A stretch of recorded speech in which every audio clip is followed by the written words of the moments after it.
Bus ഡ്രൈവർമാർ രാസലഹരി ഉപയോഗിക്കുന്നവരാണെന്ന് മറ്റൊരു സ്വകാര്യ ബസ് ജീവനക്കാരന്റെ വെളിപ്പെടുത്തൽ. ബസ് ജീവനക്കാരിൽ പലരും MDMAയും കഞ്ചാവും ഉപയോഗിച്ചാണ് വാഹനം ഓടിക്കുന്നതെന്നായിരുന്നു വാട്സ്ആപ്പ് ശബ്ദ സന്ദേശം. താനുമായി ഒരു ബസ് ഡ്രൈവർ ആണെന്നും പേടിച്ചാണ് വാഹനം ഓടിക്കുന്നതെന്നും ശബ്ദ സന്ദേശത്തിൽ പറയുന്നു. എല്ലാ ബസ് ഡ്രൈവർമാർക്കും പോലീസ് ക്ലിയറൻസ് സർട്ടിഫിക്കറ്റ് ലഭ്യമാക്കണം.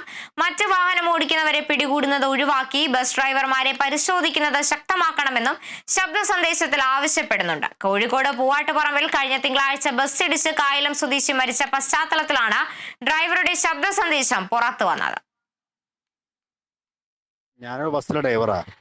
എനിക്കൊക്കെ ഇപ്പോൾ പേടിയാ ബസ്സിലെ പണിയെടുക്കാൻ.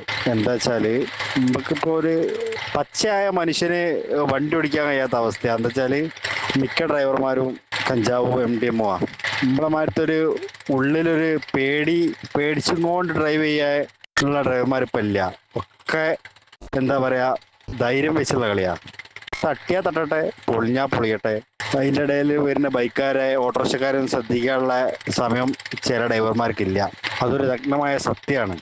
നമ്മളെ പോലീസ് ഡിപ്പാർട്ട്മെൻറ്റും MBAയും ഈ ബൈക്കാരും ഓട്ടോറിക്ഷക്കാരും ജീപ്പാരും പിടിക്കുന്നതിന് പകരം ഒരാഴ്ച ഒന്ന് ഡ്രൈവർമാരെ ചെക്ക് ചെയ്യാൻ റോഡുമ്മൽ ഇറങ്ങി പോലെ ലഹരി വസ്തുക്കൾ ഉപയോഗിക്കുന്നുണ്ടോ എന്ന് ചെക്ക് ചെയ്യുന്ന ഒരു സമ്പ്രദായം വന്നാൽ ഈ റോഡിലുള്ള ഈ അപകടങ്ങൾ കുറേ കുറഞ്ഞു കിട്ടും.